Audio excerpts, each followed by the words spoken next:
শিক্ষার্থীদের রাজাকার বলেননি বলে জানিয়েছেন প্রধানমন্ত্রী শেখ হাসিনা। তিনি বলেন, শিক্ষার্থীদের আমি রাজাকার বলিনি, আমার বক্তব্যকে বিকৃত করা হয়েছে। তারা নিজেরাই নিজেদের রাজাকার বলে স্লোগান দিয়েছে।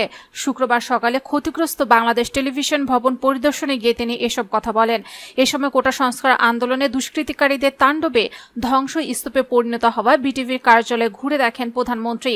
প্রধানমন্ত্রী বলেন, যারা এই ধ্বংসের সঙ্গে জড়িত আনাচে কানাচে যেসব হামলাকারী লুকিয়ে আছে তাদের খুঁজে বের করে সাজা নিশ্চিত করতে দেশের জনগণকে সহযোগিতা করতে হবে। এই শত্রুদের খুঁজে বের করতে জনগণের সহযোগিতা চাই। শেখ হাসিনা বলেন, বিএনপি জামায়াত অতীতের মতোই অগ্নি সন্ত্রাস করেছে, এবার তারা গান পাউডার ব্যবহার করেছে।